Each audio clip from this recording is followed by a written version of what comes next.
बोलिए जयकारा माता शेरावाली का। जय माता दी। कैसे हैं आप सब। देखते ही देखते 9वां दिन आ गया, नौमी, जिस दिन कंजकें खिलाई जाएंगी और माता रानी की विदाई का दिन आ गया। हम सब अब आँखों में नमी होगी और माता भी जाने से पहले इतना एक रात पहले गरजी बरसी और अपना दुख व्यक्त किया उन्होंने। और माता रानी जब मैं शादी से पहले मैदान के सामने मेरे है जगह, वहाँ बैठाया जाता था पूरे मोहल्ले वाले मिल करके। और जब मैं उनकी विदाई के दिन उनके आँखों में देखती थी तो उनके आँखों में मुझे आंसू दिखते थे। ये जो विधि है बेटियों को विदा करने का, वो माता रानी हमारी जो देवी हैं वो भी नहीं इससे अछूत रह पाई। उन्हें भी विदा होना ही पड़ा। वो आई मायके और फिर वो जा रही हैं अपने ससुराल, अपने धाम जा रही हैं। कहने को वो हमारी माता हैं पर आज वो हमारी बेटी हैं और हम उन्हें विदा करेंगे। तो बस सुबह हो गई थी और पतिदेव का सर दर्द कर रहा था, रात से तबीयत नहीं सही थी तो मैंने उठाया नहीं जल्दी। मैं नहा करके तैयार हो गई। आज मैंने सोच रखा था मैं साड़ी पहनूंगी और फिर मैंने साड़ी पहना और मैं चली आई। बर्तन वगैरह तो नहीं धुले थे तो मैंने इनसे कहा कि आप देख लो, आराम कर लो, फिर आप बर्तन धुलना। तब तक मैं हलवे की तैयारी करने लगी थी।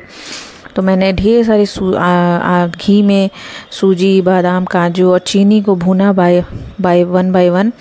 और मैं ये सारी विधि जो कर रही हूँ, मैंने अपने माँ को देखा है, पापा को देखा है करते, कुछ अपनी बहन से पूछा, कुछ अपने दोस्तों से पूछा, फिर मैं कर रही हूँ। और मैं नहीं करने लायक थी कुछ विधि ने तो मैं कंजक भी खिलाती और फिर मैं सारे पूजा पाठ खुद करती। बट मैंने पंडित जी से पूछा और काफ़ी 1-2 लोगों से पूछा। उसके बाद मैं निष्कर्ष निकला कि भाई आप बाल धुल के कर लो जो करना है और हेल्प कर दो, बाकी आप अपने पति से करवा लो। तो बस मैं सब कुछ बना देती हूँ, तैयारी कर दे रही हूँ, बाकी पतिदेव करेंगे जो करना है पूजा पाठ।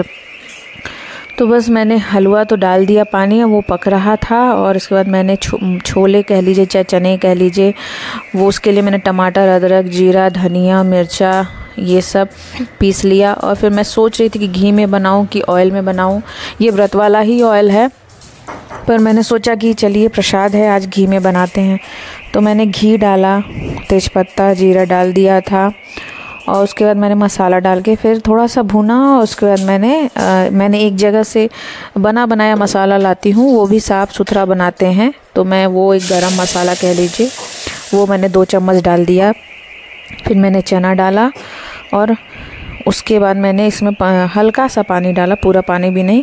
उसके बाद मैंने सीटी लगने छोड़ दिया और सीटी लग गया था तो भी मैंने इसको खोल करके पकाया थोड़ी देर। फिर उसके बाद मैंने इनसे कहा कि आप देखो तैयार हो जाओ, नहा लो। तो ये भी शायद कुछ सही कर रहे थे, चीकू खिला पिला रहे थे। फिर शायद ये नहाने चले गए या फिर कुछ काम ही कर रहे थे। तो मैंने कहा आप जो भी करना है धीरे धीरे करो, कोई जल्दी नहीं है, आपकी तबीयत नहीं सही है।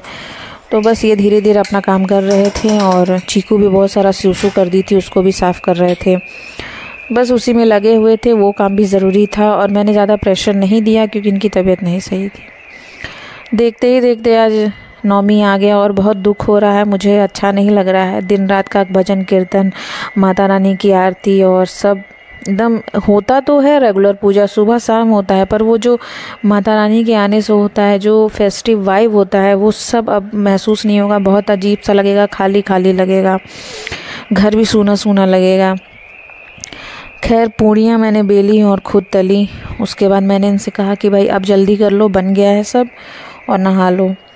तो बस ये नहाने ही गए और फिर मैंने कहा जल्दी जल्दी कर लो। फिर उसके बाद मैंने सारे जो मैं सामग्री लाई थी उसमें होता तो सब कुछ है खवन में, पर बहुत ज़्यादा क्वांटिटी में नहीं होता है। तो मैंने अलग से तिल, चावल और जौ, तिल ज़्यादा उससे कम चावल, उससे कम जौ, फिर पंचमेवा का छोटा पैकेट था वो मिला दिया मैंने।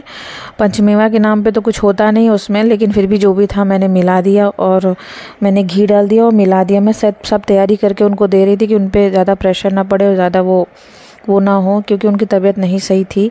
सर में बहुत ज़्यादा दर्द हो रहा था, पता नहीं क्यों, और दवा भी नहीं थी कि मैं दे दूँ। फिर मैंने इनसे कहा कि मैंने प्रसाद वगैरह निकाला है, आप धीरे धीरे पहुंचाइए, जाइए और चढ़ाइए, फल फूल माला सब कुछ चढ़ा करके फिर से बैठा करिए। फिर चीकू भी आगे पीछे घूम रही थी, किचन में ही बैठी थी, मुंह देख रही थी। तो मैंने कहा कि बेटा बस चढ़ जाए, उसके बाद मैं आपको दूंगी खाने को। बस मैंने फिर गोद भराई का सामान लगाया, पैसे रखे, हल्दी, श्रृंगार का सामान, चूड़ियाँ। 2 डिब्बा चूड़ी मैं इसलिए लाई हूँ कि मैं एक माता रानी को दूंगी और एक फिर माता रानी वाले में से ही मैं ले लूँगी और अपना भी मैं पहनूँगी। फिर मैंने इनके सर पे ढाका और ये दिया जला रहे थे, फूल वूल चेंज कर रहे थे। खूब अच्छे से आज आरती वगैरह हम करेंगे क्योंकि आज लास्ट डे है। फिर कल भी आरती हम करेंगे। कलश बैठाया था मेरा, देखिए इतना ज़्यादा खिला है, बालियाँ आई हैं, फूट गई हैं। माता रानी का इतना अच्छा आशीर्वाद और इतना अच्छा सब कुछ, हमारी पूजा विधि, व्रत, फलहार सब कुछ अच्छे से हुआ, किसी चीज़ की कमी नहीं है। और माता रानी जितना दिया है, जो दिया, मैं बहुत खुश हूँ। बस एक आध चीज़ें हैं जिनके लिए मैं माता रानी से प्रार्थना करती हूँ और मैं जानती हूँ माता रानी उसका भी आशीर्वाद हमें देंगी और बहुत जल्दी ही वो सब चीज़ें जल्दी ही हो जाएंगी। उसके बाद मैंने गोद भराई की, माता रानी को चढ़ाया, उसके बाद चूड़ियाँ उनके आगे रखी और चुनरी चढ़ा दिया उन्हें। फिर चावल जो था उसमें से मैंने 5 बार निकाल लिया। कहते हैं ना कि बेटी की विदाई होती है तो खोइंचा देते हैं तो निकालते हैं, तो मैंने निकाल लिया। और मम्मी को देखा करती थी सब करते हुए, मोहल्ले में होता था तो उनके माता रानी के चुनरी में सारी औरतें डाला करती थी। खैर मुझे ये सौभाग्य नहीं प्राप्त हुआ, लेकिन मैं ये सब चीज़ जाके माता रानी को ही दूंगी।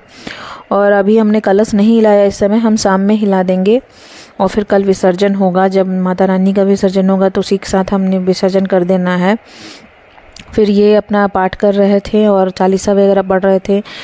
इसके बाद मैंने चौक पूर दिया, बाकी सब काम ये खुद कर रहे थे, मैंने कुछ नहीं किया, मैंने हवन भी नहीं किया। और फिर हमको तो वैसे कुछ ज़्यादा ज्ञान नहीं है हम दोनों को, तो मैंने मोबाइल में इनको मंत्र खोल के दिया, ये पढ़ कर के कर रहे थे। फिर उसके बाद मैंने एक वीडियो लगा दी जिसमें पंडित जी स्वाहा मंत्र पढ़ रहे थे और ये अपना सब कुछ हवन कर रहे थे। उसके बाद क्या कहते हैं, चीकू भी बैठी थी हवन में, हम भी बैठे थे। बहुत ज़्यादा कम जगह थी तो बहुत मुश्किल से हो पाया, लेकिन बहुत अच्छे से संपन्न हो गया हमारा हवन। पतिदेव ने किया सब। और उसके बाद हमने बहुत अच्छे से आरती की, ज़ोर शोर से। हमारी आरती, हमारा पूजा, हमारा हवन सब कुछ सफल हुआ। माता रानी की कृपा से सब अच्छा हुआ, हम भी खुश। और हम बस माता रानी से क्षमा मांग लिया हम लोगों ने कि भाई माता रानी जो भी भूल चूक हुआ हो तो हमें माफ़ कर दीजिए, और हमें जितना पता है, जितना ज्ञान है, जितना हमसे हो पाया हमने आपकी सेवा में किया। हमारी पूजा को, हमारी अर्चना को स्वीकार कीजिए। बस इतना सा था। उसके बाद हमने आरती की। फिर चीकू भी परेशान हो रही थी धुएं से और आवाज़ से, तो फिर उसको लेके हम लोग खिलाएं।